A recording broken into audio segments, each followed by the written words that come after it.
എല്ലാവർക്കും പുതിയൊരു വീഡിയോയിലേക്ക് സ്വാഗതം. Brazil versus Norway, the hot topic ആണ് ഇന്നത്തെ. Brazil versus Norway. ഈ ബ്രസീൽ വേഴ്സസ് നോർവേ മത്സരം വേറെ കുറേ ഇമ്പോർട്ടൻറ്റ് കാര്യങ്ങളുണ്ട്. അതിൽ ഒന്നാമത്തെ കാര്യമാണ് ബ്രസീൽ വേഴ്സസ് നോർവേ എന്ന് പറയുന്നതിനേക്കാൾ കാർലോ ആൻസലോട്ടി അഥവാ ഡോൺ കാർലോ വേഴ്സസ് നോർവേ എന്ന് പറഞ്ഞാൽ പറ്റും. കാരണം ബ്രസീൽ ടീമിൽ ഇപ്പോൾ അർജന്റീനയിൽ മെസ്സി സ്റ്റാർ പ്ലെയറാണ്. അപ്പോൾ അർജന്റീന എന്ന് പറഞ്ഞാൽ പെട്ടെന്ന് ഓർമ്മ വരിക ലയണൽ മെസ്സിയാണ്.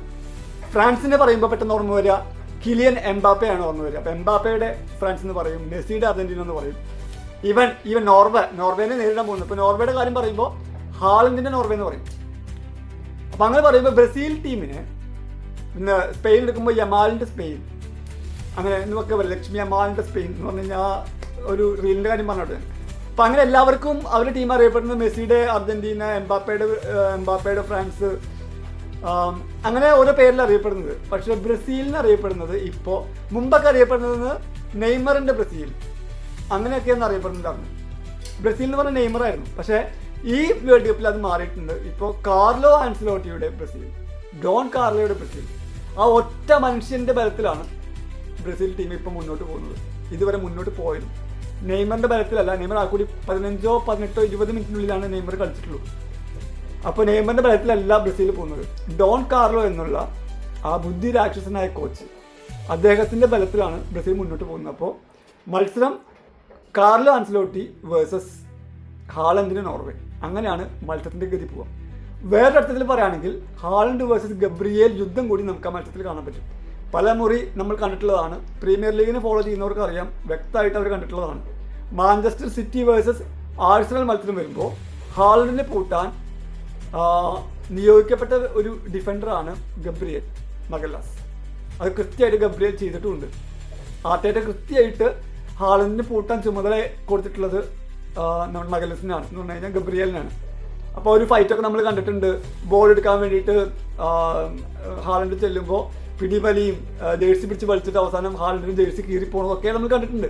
അത്രമാത്രം ഒരു ഇൻറ്റൻസ് ഫൈറ്റാണ് അവർ തമ്മിൽ ഏറ്റുമുട്ടുമ്പോൾ. അതേ ഒരു ഇൻറ്റൻസ് ഫൈറ്റ് തന്നെ നമുക്ക് ഇന്ന് നമുക്ക് കാണാൻ സാധിക്കും. Haaland versus Gabriel. ബ്രസീലിൻ്റെ ഡിഫെൻഡിങ് വല കോട്ട പൊളിയാതെ കാത്തു സൂക്ഷിക്കുന്ന മെയിൻ ഒരാളാണ് ഗബ്രിയേൽ. നോർവേയുടെ അറ്റാക്കിങ്ങിൽ കുന്തമുനയാണ് ഹാളണ്ട്. അപ്പോൾ ഈ രണ്ടുപേരും നേർക്കുന്നവർ വരുമ്പോൾ ഒരു യുദ്ധം തന്നെ നമുക്ക് അതിൽ പ്രതീക്ഷിക്കാൻ പറ്റും. എൻ്റെ ഓർമ്മ അനുസരിച്ചിട്ട് 4 പ്രാവശ്യമാണ് ബ്രസീൽ നോർവേയുടെ ഏറ്റുമുട്ടിയിട്ടുള്ളത്. പക്ഷെ ഒറ്റ തവണ പോലും ബ്രസീലിനെ നോർവേ മറികടക്കാൻ സാധിച്ചിട്ടില്ല എന്നാണ് കണക്കുകൾ സൂചിപ്പിക്കുന്നത്. എൻ്റെ അറിവനുസരിച്ച് തെറ്റുണ്ടെന്ന് തെറ്റണം. അപ്പോൾ ആ ഒരു കണക്ക് കൂടി ഇന്ന് തീർക്കാനുണ്ട്. ബ്രസീലിനെ അപേക്ഷിച്ച് നോക്കുമ്പോൾ ഞാൻ ജപ്പാനായിട്ടുള്ള കളി എടുക്കുമ്പോൾ എനിക്ക് ഭയങ്കര ടെൻഷൻ ഉണ്ടായിരുന്നു. ഒരു ബ്രസീലിനെ ഇഷ്ടപ്പെടുന്ന വ്യക്തി നിലയ്ക്ക് ജപ്പാനെതിരെ മത്സരം എനിക്ക് ടെൻഷനായിരുന്നു. കാരണം ജപ്പാൻ നമ്മൾ വിചാരിക്കുന്ന പോലെയല്ല. അവർ എണ്ണയിട്ട് യന്ത്രം പോലെയാണ്. ഒരു കീ കൊടുത്തു കഴിഞ്ഞാൽ ആ ഓടുന്ന പോലെ അവർ അങ്ങോട്ടും ഇങ്ങോട്ടും ഓടും. ആ സമുറായികൾ പോരാളികളാണ്. ആദ്യ വിസിൽ മുതൽ അവസാനം വിസിൽ മുടങ്ങുന്നത് വരെ പോരാടും. ആ പോരാട്ടവർ നമ്മൾ ആദ്യ പകുതിയിൽ കണ്ടതാണ്. പക്ഷേ അതിലേക്ക് ടെൻഷനിലായിരുന്നു, അത് മറികടന്നു. പക്ഷേ ഈ നോർവേ ആയിട്ടുള്ള മത്സരം വരുമ്പോൾ എനിക്ക് ജപ്പാനെതിരെ കളിച്ചാൽ അത്രയും ടെൻഷൻ എനിക്കില്ല. എന്താണെന്ന് എനിക്കറിയില്ല, അത്രയും ടെൻഷൻ എനിക്കില്ല. മറികടക്കാൻ സാധിക്കും എന്നാണ് എൻ്റെ പ്രതീക്ഷ. പക്ഷേ 90 മിനിറ്റ് കളിയാണ്, എന്ത് വേണം സംഭവിക്കാം. കഴിഞ്ഞ ദിവസം നമ്മൾ ഫ്രാൻസ് പരഗ്വായ് കളി കണ്ടവർക്ക് അറിയാം. ഫ്രാൻസ് എന്തോരം കഷ്ടപ്പെട്ടിട്ട് ജയിച്ചതെന്ന് അറിയാം. ഗോളടിക്കാനും പറ്റുന്നില്ല. അത് മാത്രം പോരാ, പരഗ്വായ് താരങ്ങളുടെ ഒടുക്കത്തെ ഫൗളും ഇതൊക്കെ മറികടന്നിട്ടാണ് ഫ്രാൻസ് ജയിച്ചത്. അപ്പോൾ 90 മിനിറ്റ് കളിയാണ് എന്തുകൊണ്ട് സംഭവിക്കുന്നത്. ഒരു 3-0 മിനിമം ഫ്രാൻസ് ജയിക്കുന്നു വിചാരിച്ച ആളായിരുന്നു. നടന്നില്ല. അപ്പോൾ ബ്രസീലും ഞാൻ കടക്കുന്നു വിചാരിക്കുന്നു. പക്ഷേ 90 മിനിറ്റ് കളിയാണ്. അതിൽ എങ്ങനെയാണോ കളി വരുന്നത് അതനുസരിച്ച് നീങ്ങും. അപ്പോൾ എന്തായാലും നമ്മുടെ നോർവേ കോച്ചൊക്കെ ഓൾറെഡി മുന്നറിയിപ്പ് കൊടുത്തിട്ടുണ്ട്. പക്ഷേ ഡോൺ കാർലോ എന്തൊക്കെ തന്ത്രങ്ങളാണ് ഒരുക്കി വെച്ചിട്ടുള്ളതെന്ന് അറിയില്ല. ഓൾറെഡി റാഫീഞ്ഞ പരിക്കിൽ നിന്ന് മുക്തനായി പരിശീലനം ആരംഭിച്ചു എന്നുള്ള ഫോട്ടോസും വീഡിയോസൊക്കെ വരുന്നുണ്ട്.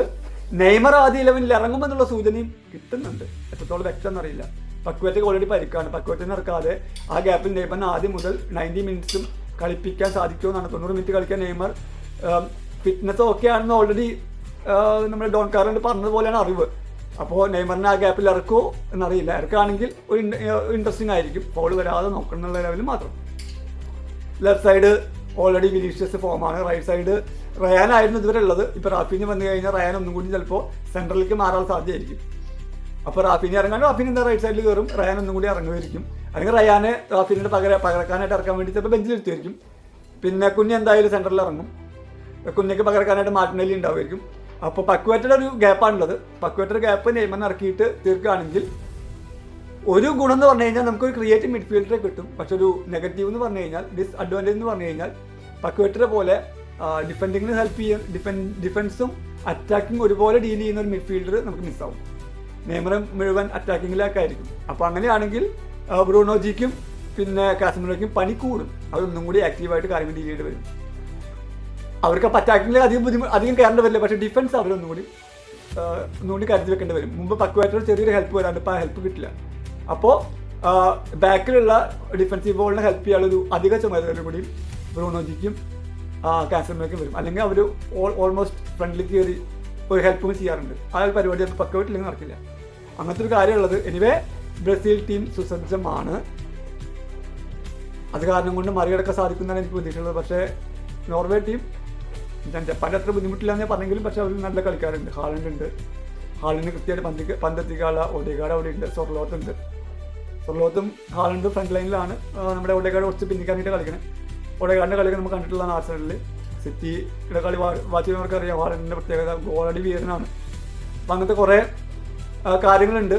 അത് കാരണം കൊണ്ട് എന്തായാലും നല്ലൊരു മത്സരം പ്രതീക്ഷിക്കാം. പക്ഷേ ബ്രസീൽ കിടക്കുമ്പോൾ തന്നെയാണ് എൻ്റെ പ്രതീക്ഷ. അപ്പോൾ നിങ്ങളുടെ വലിയ അഭിപ്രായങ്ങളും ഇതൊക്കെ കമൻറ്റ് സെക്ഷനിൽ രേഖപ്പെടുത്തുക.